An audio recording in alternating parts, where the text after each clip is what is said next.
matukio katika mashindano hayo yaliyotokea na kufanya maamuzi ama kutoa maamuzi yafuatayo. Klabu ya Azam imetozwa faini ya kocha wa magolikipa wa Azam, lakini pia amefungiwa na kutozwa faini, wakati golikipa wa Azam Foba amefungiwa na kutozwa faini.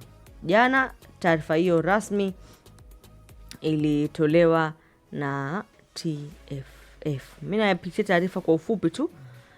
Kikao cha kamati ya mashindano ya TFF kilichofanyika Dar es Salaam kilipitia taarifa za michezo za mchezo wa fainali ya kombe la shirikisho na ilikuwa ni 2026 uliochezwa Julai 4, 2026 katika uwanja wa Gombani Pemba, na kufanya maamuzi yafuatayo. Klabu ya Azam imetozwa faini ya shilingi milioni 50 kwa kosa la kukataa kushiriki kwenye sherehe za kukabidhiwa tuzo na zawadi kwa washindi zilizofanyika baada ya mchezo huo wa fainali. Adhabu hiyo ni kwa kuzingatia kanuni ya 27 ibara ya 7 ya kanuni za ligi kuu kuhusu vyombo vya maamuzi. Kocha wa magolikipa wa Azam Rud Montaro amefungiwa michezo 4 na kutozwa faini ya shilingi milioni 2 kwa kosa la kumshambulia mwamuzi wa mchezo huo baada ya filimbi ya mwisho. Adhabu hiyo ni kuzingatia kanuni ya 45 ibara ya 2(1) udhibiti wa makocha na maofisa wengine wa ufundi na udhibiti wa viongozi. Golikipa wa Azam Zuberi Foba amefungiwa michezo 3 na yeye na kutozwa faini ya shilingi milioni 2 kwa kosa la kumshambulia mwamuzi baada ya filimbi ya mwisho. Adhabu hiyo pia imetolewa kwa uzingatifu kanuni ya 41 ibara ya 5(3) ya udhibiti wa wachezaji. Aidha, kamati ya mashindano imewapeleka kwenye kamati ya nidhamu kiongozi wa Azam Jamal Salum Mohamed maarufu Bui na Ali Mohamed Shatri Chiko kutoka klabu ya Simba kwa vitendo vya utovu wa nidhamu vilivyofanywa kwenye mechi hiyo. Hiyo ndo taarifa. Azam bwana. Ndugu yangu yule, siwezi kusema lolote. Azam amepigwa milioni 54 jumla inakuwa. Ile ya kocha na ya Foba. 2 50 ya timu. Sasa hivi panga ni zito, panga kama la Katoro. Mimi kuna kitu kimoja imani na shida. Adhabu hizi zimetokana na mechi ya finali FA. Si ndio? Ambayo FA tunajua iko chini ya TFF. Sasa mbona adhabu zimetumika kanuni za ligi kuu kuadhibu watu wa kwenye kombe la FA? Kwa sababu ni nani kwenye ukisoma mwongozo ule shindano lile la FA linatumia kanuni zinazoathiriana na ligi kuu. Ndio maana hata mchezaji zinaweka out. Kwa hiyo nafikiri kwa sababu ni shindano ambalo halijatungiwa kanuni za pekee ama halina kanuni za pekee, kwa hiyo linatumia kanuni zile zile ambazo zipo chini ya bodi ya ligi, kwa sababu bodi ya ligi pia wapo chini ya ligi kuu. Sawa. Kwa hiyo ni kama useme napenda nyama lakini mchuzi sinywe, ama nakula tu nyama lakini mchuzi sinywe. Hamna, wacha uvivu. Kuna kamati ya mashindano. Kwa nini mbona kamati ya mashindano ya ligi kuu haisimamii mashindano ya FA? Kwa nini kule wana kamati yao ya mashindano? Kwa nini wasitunge na sheria zao ama kanuni zao? Wacha uvivu bwana. Alafu jambo jingine, Azam FC najua walifanya baadhi ya vitendo labda hawakupendezwa kutokana na maamuzi ya mwamuzi. Kweli kwa kuna shida kwenye eneo la uamuzi, lakini walivyoreact pia hawakureact vizuri. Ya kususia kuvaa medali sikubaliani nao. Bora uchukue usivae, lakini so unagomea kwenda kwenye kuchukua medali. Hapana, mimi kwangu pale Azam walikosea. Haijalishi. Najua hawakufurahishwa na maamuzi ya refa, which is very right. Maamuzi kuna namna alipuyanga, lakini wao walipaswa kwenda kuchukua zawadi zao.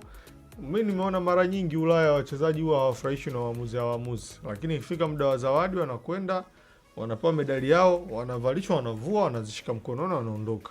Wanaenda kusubiri watu wamalize sherehe waondoke zao uwanjani. Lakini kitendo cha kususia kwenda kuchukua ile haileti taswira nzuri kwenye mashindano, kwa sababu tukubaliane tu kwamba mashindano tuna uwezo wenyewe kuyapandisha hadhi ama kuyashusha hadhi. Kuna upande marefa wanashusha hadhi ya mashindano, kuna upande klabu zenyewe zinashusha hadhi ya mashindano. Kwa hiyo kwenye tukio kama lile Unajua mtu anawezekana maamuzi ya refa siaone mara kwa mara, yani mechi ajiangalia na nini, lakini ile tukio la kwamba mshindi wa pili kagoma kwenda kushiriki kwenye sherehe za utoaji zawadi, ile tukio linaweza likawa limesambaa kuliko hata mwamuzi. Kwa hiyo kiuhalisia Azam pale mimi siungi mkono. Pale walikosea. Najua mwamuzi hakuwafurahisha kutokana na namna alivyo manage mchezo, lakini walipaswa na wao kuonyesha ukomavu wao. Yaani pale ndo unapoonyesha kwamba wewe Azam umeshakwepa mishale mingi kuliko kususia. Hilo la kwanza. Lakini la pili, ama bwana wanaitwa TFF wanasikia la kuchukua la za watu. Wao tuzo huu mwaka ngapi tunaenda mna tuzo? Hatuwezi kwenda ligi ya msimu mmoja tu. Hatuwezi kwenda na ligi kwa ratiba ilivyo. Alafu ujue mimi kwangu kama issue ni gharama ya kuhodhi masherehe makubwa, mbona wenzetu Ulaya wanafanya hivyo, hawafanyi sherehe, wanachofanya wewe ndo mchezaji bora unapelekwa tuzo yako ulipo. Mazoezini. Hata mazoezini unaandaliwa tu utaratibu, unapelekwa tuzo yako, wanaonekana watu kutoka mamlaka ya mpira na wewe mchezaji unakabidhiwa, unapigwa picha zinapostiwa, basi mchezaji anarekodiwa, anaongea, anatoa feelings zake kuhusiana na tuzo basi. Yaani kama issue ni budget, tutakuwa waongo. Yaani kama issue ni budget. Sio budget. Kwani wamewahi kudeclare kwamba ni budget? Sasa nini kinafanya tuzo zisifanyike? Labda changamoto za hapa na pale, ratiba. Ratiba. Mambo yana banana. Chukulia mfano. Sasa ngoja niwaambie. Tuchukue tu mfano. Ligi silienda mechi za mwisho za chezo kwa wakati mmoja. Kwa hiyo mchezaji bora anajulikana mechi ya mwisho. Yaani MVP tulibidi mechi ya mwisho. Wakati ile mechi ya mwisho ndo wangeenda, maana niliona viongozi wa mpira wamesambaa. Wangeenda pale wakachukua tuzo mchezaji bora kama anatokea labda kwenye mechi ya Azam na nani kule Chamazi angefuata kwa sababu mchezaji bora anaikuwa wanataka kama ile Ballon d'Or inavyokuwa nini, watu wanaalikwa ukumbini. Sasa Irene, kama issue ni ratiba. Mwaka jana msimu uliopita imeshindikana. Msimu huu ndo ratiba ndo iko tight hivi. Sawa. Nasema itafanyika. Kwa hiyo msimu huu inaweza ikashindikana. Msimu unaokuja ndo tutakuwa na AFCON. Msimu unasema inawezekana kufanyika. AFCON ikiisha mwezi wa 7, mwezi wa 8 tena ligi. Kwa hiyo manake kama issue ni ugumu wa ratiba na muda, sijui wanakosa muda. Basi tunaweza kuwa na misimu mitatu ambayo hatuna hizo tuzo. Unajua ukifanya reference ya mwenendo wa matukio, sitaki kuwahukumu kuhusiana na msimu huu kwa sababu wametuambia zipo na binafsi sitaki hata kuingilia hicho kitu, lakini ushauri wangu misimu ijayo ni vyema tuzo hizi zikawa zinapatikana kabla msimu haujaisha, kwa sababu ni vitu ambavyo vinafahamika. Kwa mfano MVP hauwezi kutegemea apatikane kwa mechi ya mwisho. Deadly mnapofika mpaka zimebaki mechi 3 ama 4, wenzetu wao wanakuwa wameshamjua MVP, kwa sababu mechi zile haziwezi kuathiri yani utofauti wa msimu mzima. Wao kaniambia mtu ameibuka kwenye mechi 4 amefunga goli 5 sio goli 6, basi tukasema ni MVP. Hapaswi hata contend kwenye hilo eneo. Nitakupa mfano mwepesi tu. Watu walijua kama Bruno Fernandes ni mchezaji bora wa msimu definitely kabla hata ya mechi 2 za mwisho, lakini kilichokuwa kimebaki kilikuwa ni official tu release ya hiyo taarifa. Sio, unanifahamu? Unakumbuka ule msimu ambao Phil Foden alichukua mchezaji bora, alikabidhiwa tuzo yake siku moja kabla ya mchezo wa mwisho wa Manchester City ambao walikuwa wanaenda pia kabidhiwa ubingwa, na alikabidhiwa kwenye uwanja wa mazoezi. Kwa hiyo nafikiri ni sisi tu kutengeneza hata hizi tuzo za ligi. Mimi kama ningekuwa na washauri za mwezi, ni vyema wakawa wanawapa tu wachezaji mazoezini kuliko kusubiri mpaka ile siku ya mechi and so whatever. Unaweza kukuta mechi ipo mbali ama mechi inabidi sijui watu waanze kusafiri mikoani na vitu vingine. To simplify vitu, tujaribu kupunguza unnecessary cost, lakini pia tujaribu kutengeneza mazingira wezeshi. Tukitazama mada inamzungumzia Azam FC ambaye takriban milioni 54. Mimi jaribu kupepesa kule kwa Azam kutafuta taarifa baada ile mechi, kwa sababu kiukweli walionekana wako frustrated. Sio wao baada ya kuact vile, baada ya kuacha zile tuzo na mwakilishi wao kwenda kuzichukua, baadaye kaja kusikia ya kwamba Miliki akasema kwamba atatafuta kwa kuzipeleka. Yes, Miliki naye akaamka akazungumza naye vya kwake kwamba Azam huenda naye kacheza Zanzibar msimu ujao, lakini walikuwa wanaonekana ni kama wana hali ya kutotendewa mazuri ama kutotendewa haki kwenye ligi kuu, lakini pia hata shirikisho. lakini pia wanaonyesha kwamba jitihada zao hazilipi kunako ligi kuu ama shirikisho. Kwa upande mwingine pia wanaona kwamba sisi media, lakini pia mashabiki wa Azam au wao wenyewe vile ambavyo tuna complain kila siku kwamba Azam wanafanya nini kwenye ligi, mchezo kama huu au ligi kama hii wanashindwaje kutafuta chochote kitu angalau watoke nacho mwisho wa msimu. Wakaona haiwezekani, lazima wazungumze nafikiri.